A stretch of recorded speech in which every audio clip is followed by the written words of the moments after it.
Mas Deus, quando traz o povo para o deserto, ele estabelece a sua primeira reforma, estabelecendo ali, a partir de Moisés, o judaísmo. Ele estabelece uma outra reforma quando Davi é conclamado rei e traz ao ambiente de culto uma dimensão de um relacionamento de fato pessoal para com Deus. Basta você ler Salmos que você vai chegar a essa conclusão. Mais adiante, Esdras, Neemias estabelecem ali mais uma reforma no judaísmo. Quando o livro da lei é perdido, ele precisa ser relembrado, rememorado. E nós temos o cristianismo, meus irmãos. A revelação de Deus, por meio de seu Filho Jesus, é a maior de todas as reformas. Amém? Nós temos o Pentecostes, como mais uma vez Deus chamando o seu povo ao seu concerto e capacitando o seu povo a obedecê-lo. E até o surgimento do catolicismo romano. E depois nós vemos, 1000 anos depois, mais uma vez Deus agindo em favor do seu povo. Eu gostaria de começar, eu já tenho feito essa pergunta a algumas pessoas, mas eu acho que ela é bem pertinente. Por que você não é católico?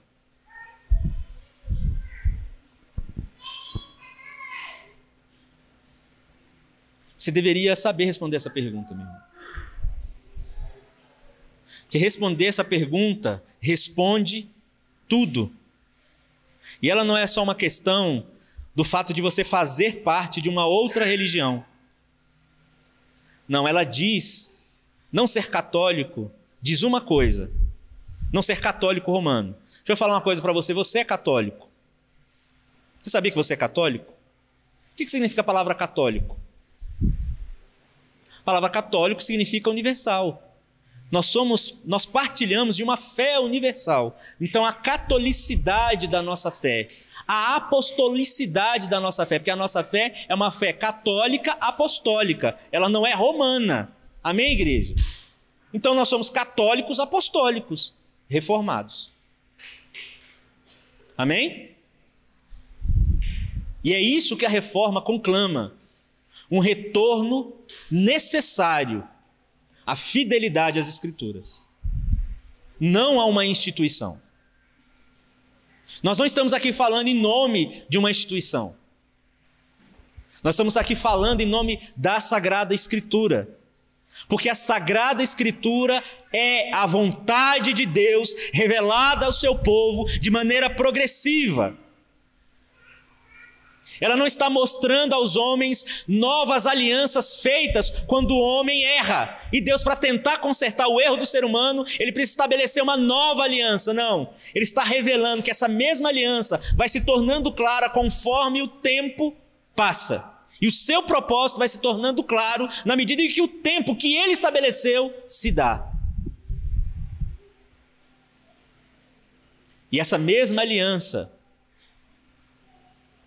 nessa mesma aliança, Deus vem desde os tempos mais remotos chamando o seu povo para o concerto.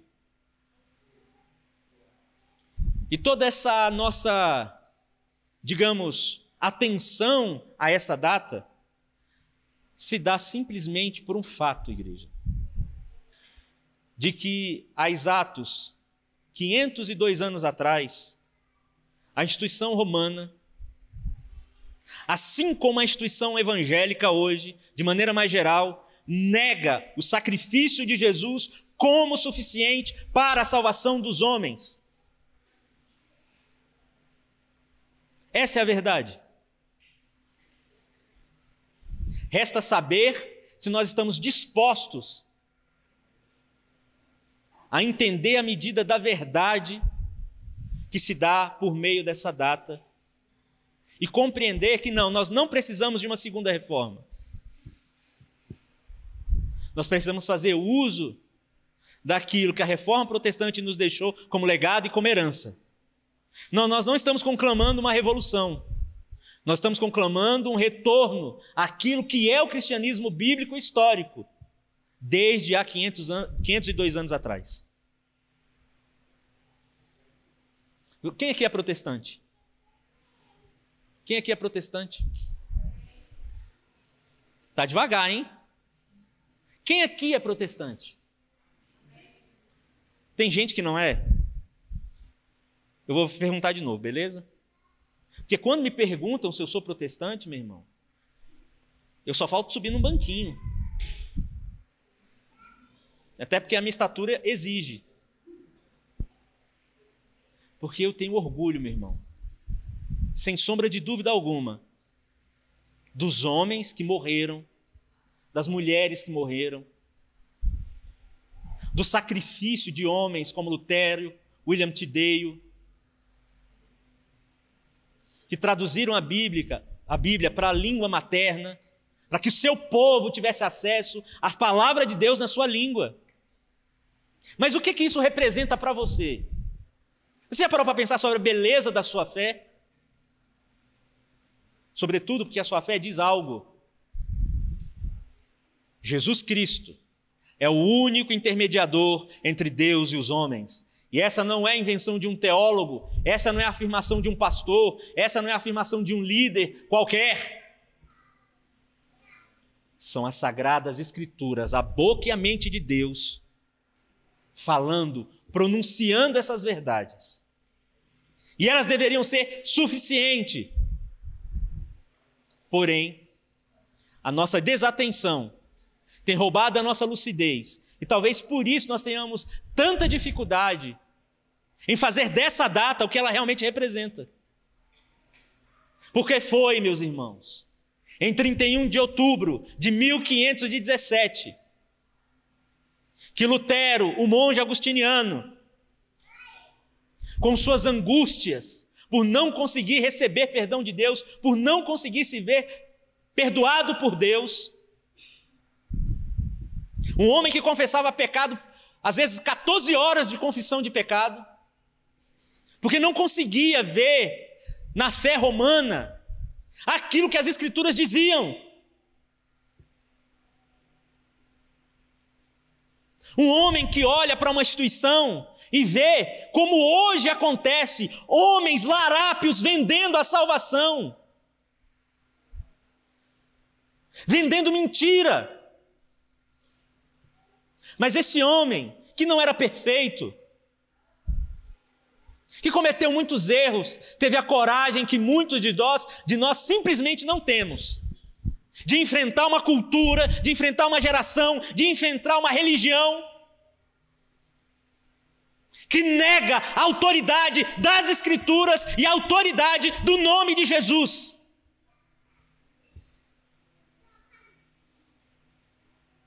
E o grande problema é que aquilo que era alvo do questionamento de Lutero se repete hoje nas nossas vidas, porque nós queremos uma religião indulgente, nós queremos uma religião onde nós podemos comprar a Deus.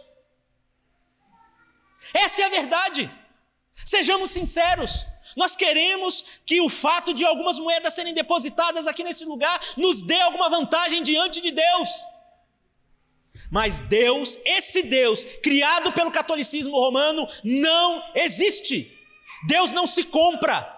E esse é o brado de Lutero nas suas 95 teses. Mas nós queremos viver um cristianismo autêntico, que confronte as nossas vidas e que nos conclame a santidade, que nos conclame a fidelidade às Escrituras, que nos conclame a obediência.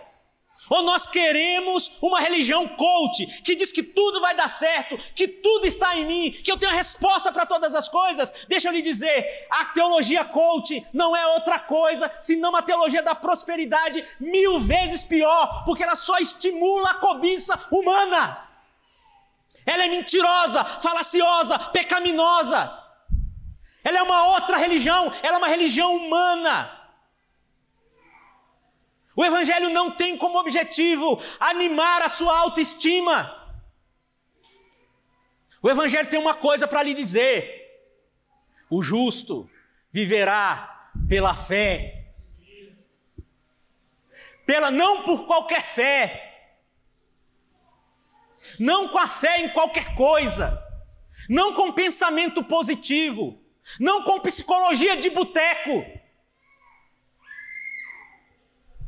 A fé de que Deus andou entre os homens e revelou seu amor, morrendo pelos homens.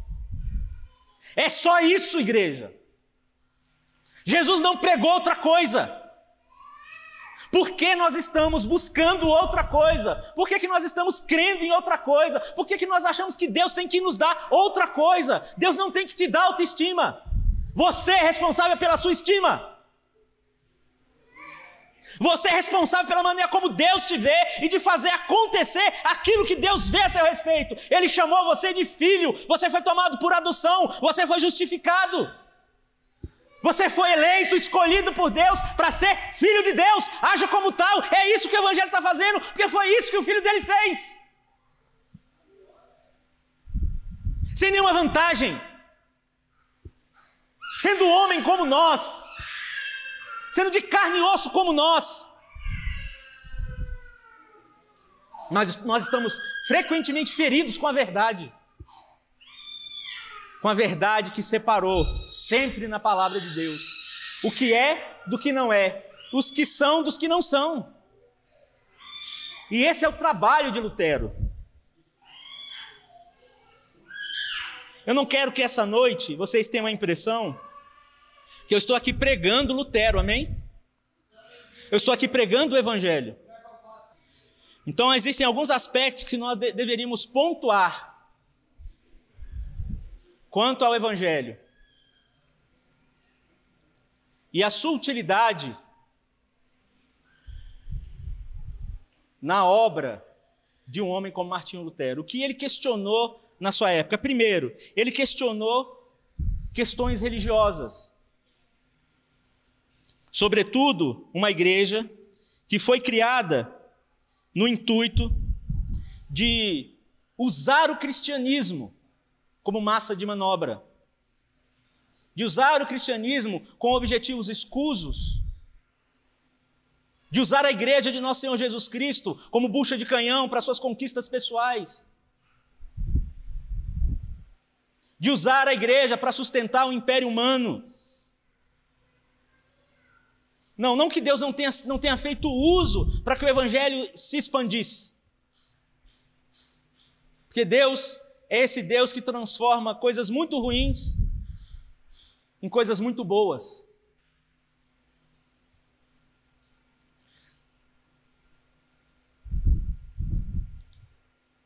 Então, algumas coisas que estão presentes até hoje na prática católica romana foram questionadas por Lutero. Sobretudo a indulgência. Como funcionava? Funcionava como funciona hoje na igreja evangélica. Achando que você pode pagar a Deus por qualquer coisa, inclusive pela salvação. Quem nunca ouviu aqui o seguinte discurso, que algum dito evangélico, um determinado grupo evangélico, anda por aí vendendo lote no céu? Ninguém nunca ouviu isso? Pois é, meu irmão, isso não tem uma outra origem, senão a Igreja Católica. Mas esteve presente alguns anos atrás, mas essas coisas sempre surgem no nosso meio. Por conta de um único aspecto. Porque simplesmente nós estamos acostumados a não usarmos da medida da ousadia e da coragem de afirmarmos um só aspecto que sai da boca de Jesus em João 17. O Espírito da verdade que estão sobre vocês, mas que não está no mundo. E nos calamos, eu não vou me meter nisso, eu não vou discutir religião. Pois é, mas Lutero discutiu. Lutero discutiu religião. Lutero questionou o fato absurdo de que o Papa se colocava e se coloca até hoje como substituto do Filho de Deus, inerrante, o Sumo Pontífice. Uma nomenclatura, inclusive, que remonta o título dado a sacerdotes pagãos.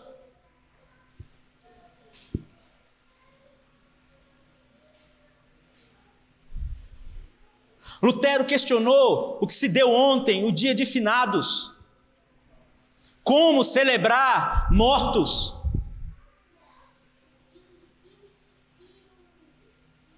Lutero questionou o fato de que o Papa é considerado não só o sumo pontífice, não só o substituto do Filho de Deus, mas também o Papa, desde então, ser considerado infalível. Olha a história e me diga, qual dos papas se apresentou de fato infalível? Qual homem tem essa condição? Mas até hoje se crê nisso. Eu não teria tempo para tratar pontualmente, eu não poderia tratar aqui pontualmente das 95 teses, dos 95 questionamentos que Lutero apresentou naquela data. Mas eu quis trazer essas porque essas nos parecem mais comuns, mais evidentes, inclusive no meio evangélico. Então é importante que se saiba que as questões que Lutero levantou foram também questões religiosas. Questões que colocavam em dúvida a autoridade do Evangelho. Como, por exemplo, o culto a Maria, o culto aos santos, colocando homens e mulheres que merecem o respeito da igreja, mas não como intermediadores entre Deus e os homens. Lutero colocou em pauta questões morais. Os papas se tornaram homens indignos em todas as proporções, prostitutos, vendidos, homens que não sabiam ler, não por não saberem ler, mas por afirmarem uma sabedoria, um conhecimento que não era título daquilo que eles tinham acumulado na sua experiência com as Escrituras, por exemplo. Homens que se diziam castos e tinham filhos e chamavam esses filhos de sobrinhos e que muitas vezes tentavam colocar esses sobrinhos como papas também ou como herdeiros para substituírem ele mais adiante. Homens que colocaram a questão do celibato como se ela pudesse ser simplesmente uma decisão humana, arrancando do sacerdote aquilo que foi dado por Deus desde o deserto, o direito a uma esposa.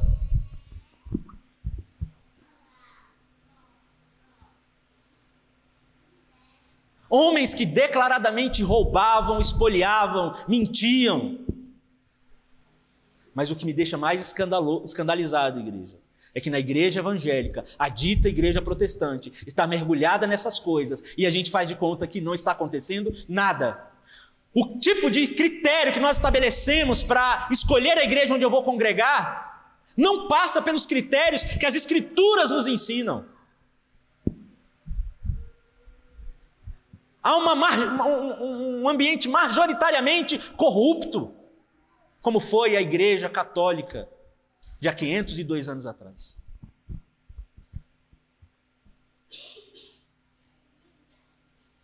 Eu pergunto a você, você não vai questionar a moral da igreja hoje? Mas presta bem atenção, para você questionar a moral da igreja hoje, como anda a sua moral? Como anda a sua postura moral? Para questionar, para se posicionar.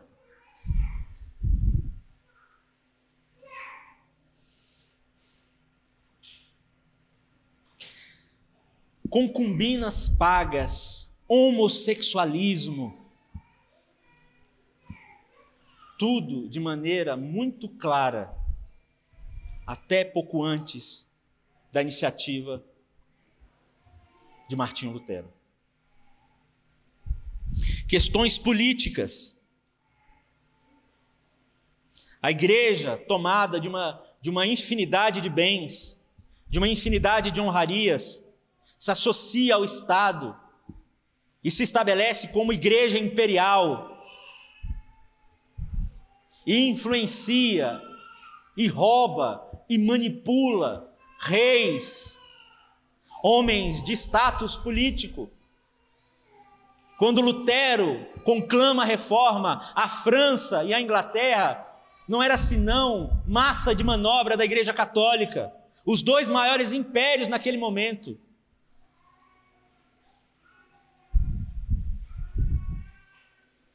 Mas é preciso que aqueles homens, como líderes de uma nação, se neguem a se sujeitar à Igreja Romana. No ambiente onde, com 4 papas, um simplesmente excomunga o outro, para ver quem realmente vai tomar conta daquele ambiente de manipulação. É como se esse breve histórico que eu estou trazendo para vocês estivesse arando o terreno para a semente da reforma.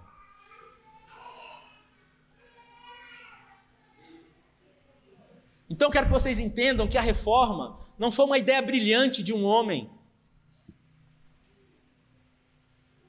mas foi o brilhantismo do nosso Deus, fazendo como Ele sempre faz, levantando homens num ambiente de caos para trazer ordem. Resta saber, e eu preciso me fazer uma pergunta, se esses homens sempre vão ser outros, nunca eu. Assim como houve uma Catarina para Lutero, há uma Catarina para cada homem de Deus. Vocês ouviram, mulheres? Uma mulher que merece o nosso respeito, porque foi aquela companheira que aconselhou e que trouxe ânimo no ambiente de perseguição contra Lutero. Questões políticas e científicas. A igreja, naquele momento, também dominava sobre o contexto do desenvolvimento de tecnologia. Lembra de... Me faltou o nome agora. Enfim, o ambiente tecnológico, o ambiente de desenvolvimento era travado pela Igreja Católica, ao ponto, se ela considerasse algo... Vamos entender, se algum dos impérios, dos reinados que tinham com ela algum acordo, se aquela determinada tecnologia não fosse assim um benefício,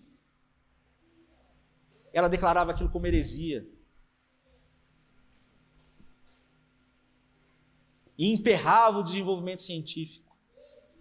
Então quero que você entenda que a reforma, ela não só nos trouxe liberdade religiosa, mas ela também nos trouxe liberdade política e liberdade para desenvolvimento, para nós cumprirmos os mandatos culturais de Deus, o mandato social de Deus, o mandato espiritual de Deus. No que diz respeito ao mandato espiritual, de nós termos uma relação de fato com Deus, de nós entendermos que a nossa relação com o próximo não é determinada por uma instituição, mas pelo próprio Deus. Para nós entendermos que é missão do ser humano desenvolver tecnologia e tornar a vida possível. É uma medida de obediência a Deus. Mas a Igreja Católica agora se achava euporanos, o lugar onde os anjos e o próprio Deus está sentado no seu trono, dizendo aos anjos, façam. A igreja, meu irmão, não é o reino de Deus. A igreja é uma manifestação física do reino de Deus. Não foi dada a ela a autoridade para ter um homem sentado no trono, determinando como o mundo funciona. E foi talvez a maior afronta, essa talvez tenha sido a maior afronta que Lutero faz à Igreja Católica, onde ele questiona a autoridade dos papas.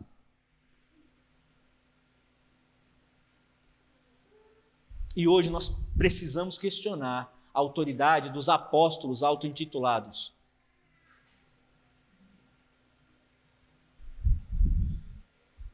Nós precisamos questionar a autoridade de homens que dizem ter recebido de Deus alguma autoridade para conduzir a igreja, espoliando, roubando, mentindo.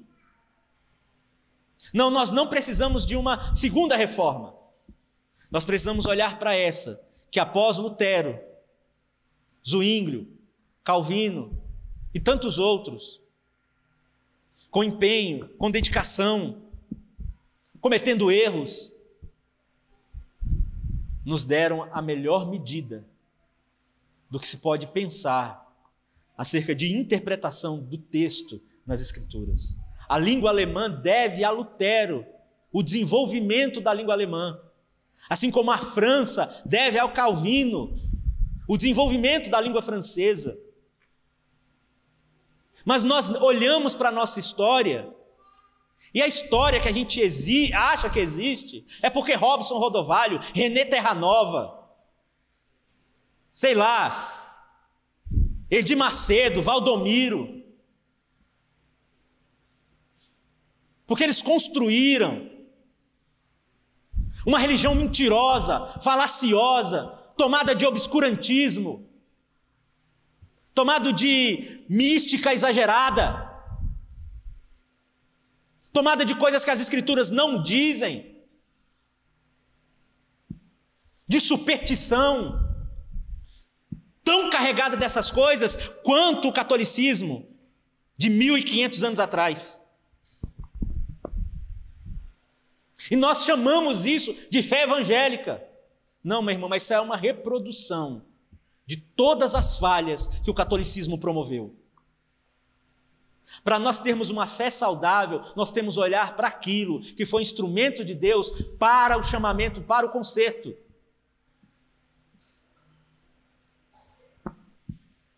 Parece radical demais? Não, meu irmão, não fui eu que conclamei Lutero à reforma. Não fui eu que conclamei Esdras e Neemias a uma reforma.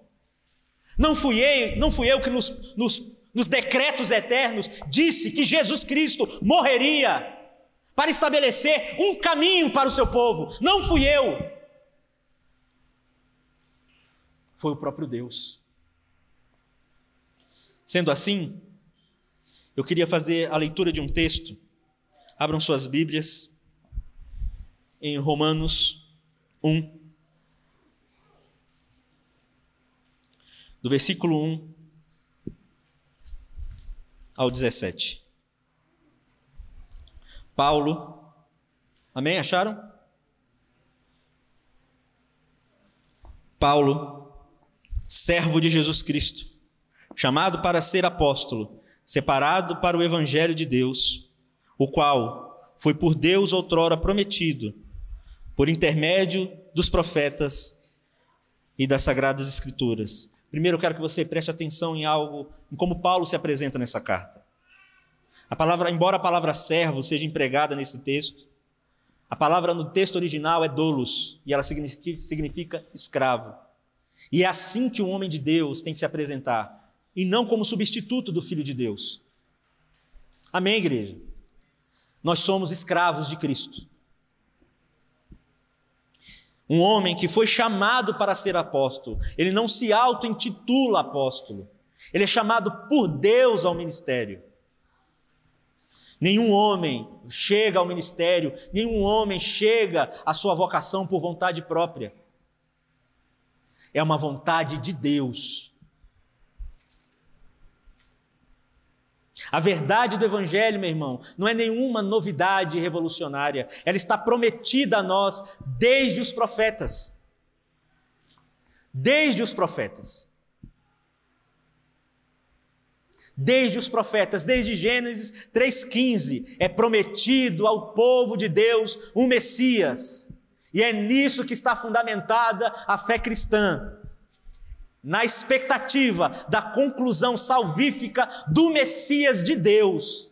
O Evangelho não é para você ter sorte, o Evangelho não é para você adquirir nada além da salvação de Deus, por meio do seu Messias, como foi prometido aos seus profetas e por meio dos seus profetas.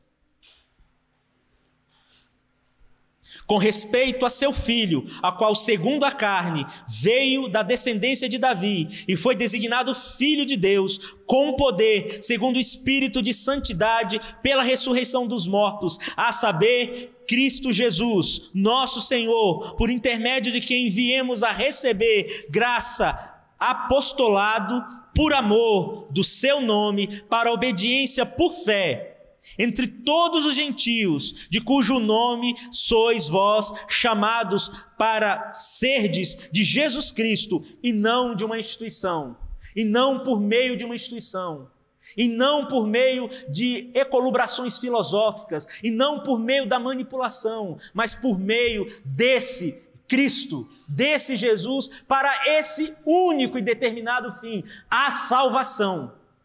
Por obra do Espírito Santo, por um evento miraculoso, por uma obra misericordiosa de Deus, e não por meio de nada que possa ser feito pela mão dos homens. Iniciativa livre e soberana de Deus.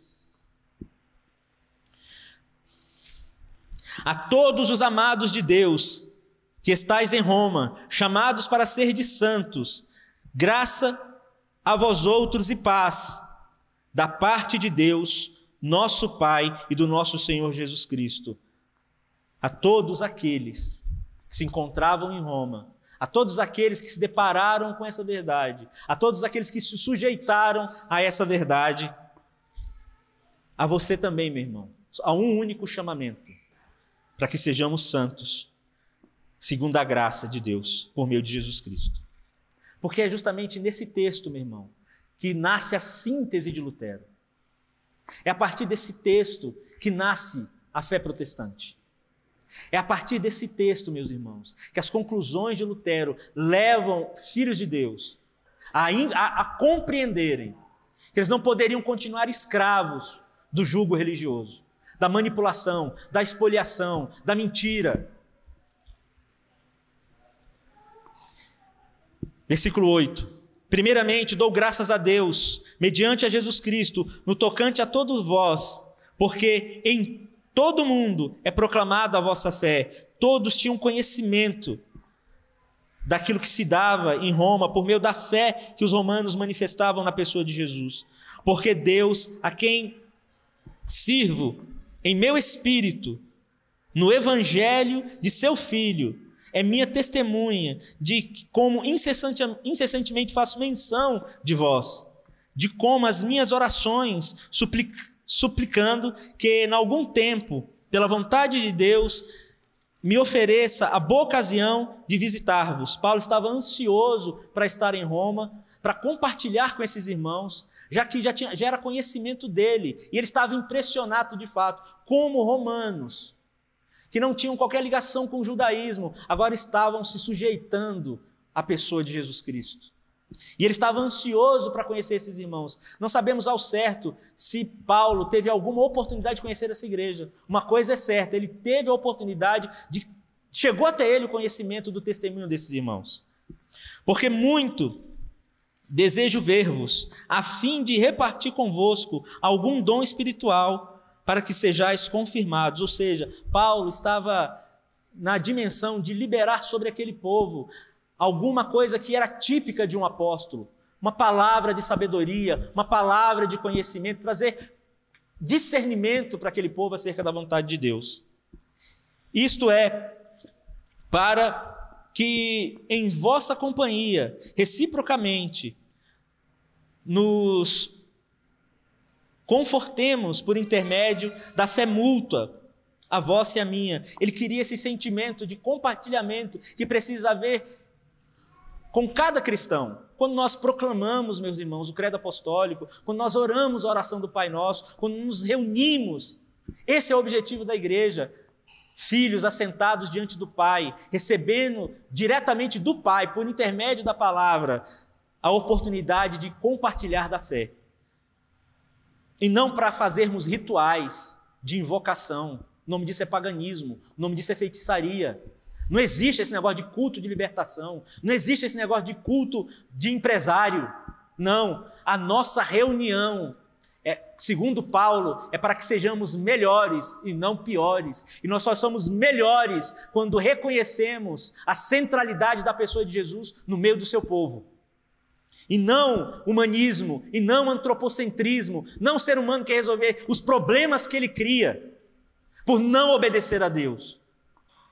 Porque não quero, irmãos, que ignoreis que muitas vezes me propus ir ter convosco, e no entanto tenho sido até agora impedido. O que Paulo quer dizer é que de fato o Espírito Santo tinha um propósito maior, que era a sua própria prisão.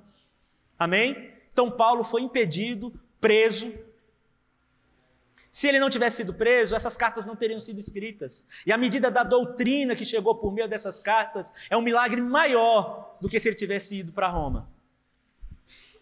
Para conseguir igualmente entre vós algum fruto, como também entre os outros gentios. Ou seja, ele queria ver uma igreja madura, uma igreja se desenvolvendo. Esse era o fruto que Paulo gostaria de ver. Não dinheiro, não um fruto financeiro, mercadológico.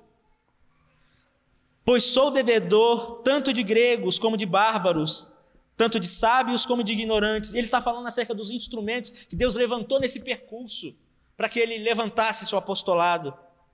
Por isso, quanto está em mim, estou pronto a anunciar o evangelho também a vós outros em Roma. Ele ainda está na esperança, ele ainda acreditava que poderia chegar até Roma. E agora nós chegamos aqui no que eu acredito ser a conclusão mais determinada acerca daquilo que nós comemoramos hoje, igreja. Amém? Versículo 16 ao 17. Pois não me vergonho do evangelho, porque é o poder de Deus para a salvação de todo aquele que crê, primeiro do judeu e depois do grego. Para o judeu, era acima de tudo vergonhoso ter um tipo de Messias como Jesus, um homem que na cabeça deles tinha sido vencido.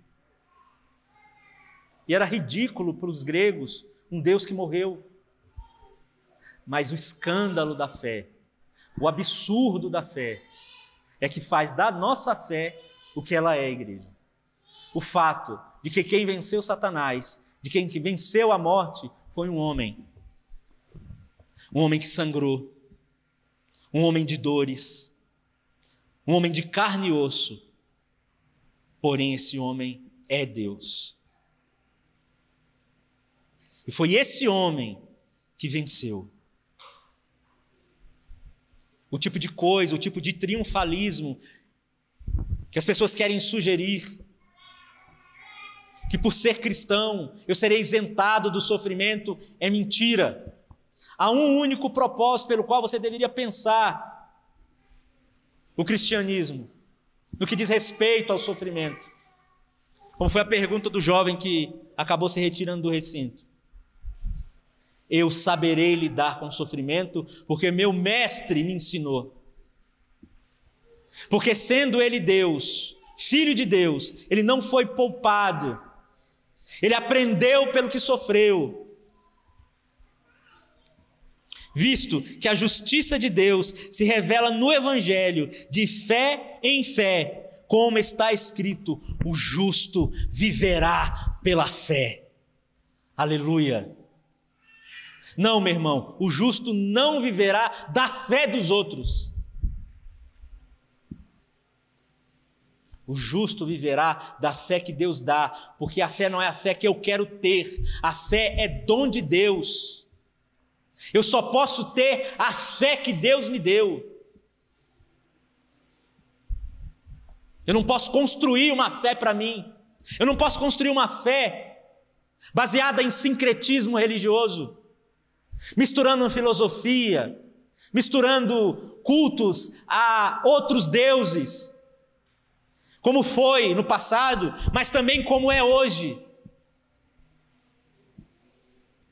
Para pensar nos tipos de deuses que você carrega no coração, e você vai, se você for honesto, você vai chegar que a sua fé, muitas vezes, assim como a minha, muitas vezes, pode estar carregada de sincretismo, porque ela está associada a outros deuses. Porque a fé, meu irmão, não é a fé de que você será isentado do sofrimento.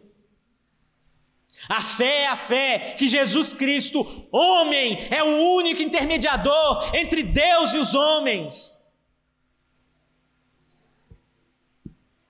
De que aquelas 5 solas ali atrás determinam o limite da nossa fé. Sobretudo, só por meio da fé nisso, que o apóstolo Paulo fala de maneira magistral. Moisés faz isso com 613 argumentos.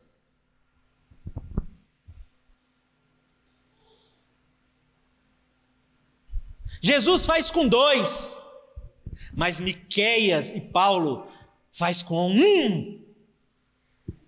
O justo viverá pela fé. Abacuque e Paulo faz só com uma frase: o justo viverá pela fé. E é nisso que está firmada a fé protestante, igreja. A fé protestante não está firmada em rituais de invocação. A fé cristã, a fé bíblica, a fé histórica, a fé protestante está firmada nesse limite que é delimitado pelas 5 solas. Sola fide, sola gratia, sola escritura, sola deu glória. Será que você consegue entender que só pela fé nisso, só pela graça dada por Ele, porque você não merece, só por meio de Jesus, solos Cristos, não há um outro em meio, não há um outro caminho, só Escritura, só as Escrituras, nenhum livro, nenhum filósofo, nenhum teólogo. Todas as obras teológicas que você vê ali naquela sala são fruto do que é retirado das Escrituras. Ninguém está inventando nada, não é fruto de ecolubração filosófica, não, é aquilo que as Escrituras estão falando. Sobretudo, só lhe deu glória, só glória a Deus. Não há glória para homens, não há glória para pastores, não há glória para apóstolos auto-intitulados. Homem nenhum foi conclamado a ser substituto do Filho de Deus. O sacrifício dele é insubstituível, é inalcançável por homens. Só ele poderia ter feito o que ele fez. É importante, igreja, que nós pensamos no que aconteceu historicamente há 502 anos atrás. Dizer que eu sou crente pode ser a pior coisa que eu estou falando, se eu não sei exatamente por que eu estou falando isso. O fato de você dizer que acredita em Deus pode ser para você naquele grande dia o maior motivo pelo qual você vai ser condenado, que você está falando que você acredita em Deus, mas você não conhece o Deus que você diz que crê, você não conhece a sua própria história. E sabe por que existem tantos canalhas roubando o povo, tirando a lã das ovelhas? Porque as ovelhas não estão ouvindo a voz do seu pastor, não estão ouvindo a voz de Cristo. E Lutero foi esse homem que ouviu a voz do bom pastor. Ele levantou a voz contra a mentira, ele levantou a voz contra o espólio, ele levantou a voz contra a manipulação. E sabe por que muitas vezes a gente não faz isso? Por covardia. Porque é mais fácil uma fé onde o pastor faz de conta que é pastor e eu faço de conta que eu sou ovelha. Eu faço de conta que conheço a verdade. Não, meu irmão. Ele está nos conclamando, quando ele fala fé, ele está falando de 3 dimensões de fé. Primeiro, a confiança, a firme convicção naquilo que os seus olhos não estão vendo, mas que existem. Não é um apartamento celestial, não é um carro celestial, não. É a realidade onde Deus está governando soberanamente, que você não vê, mas que existe. Não, Deus não tem por missão fazer o universo conspirar a seu favor. Obedeça a Deus.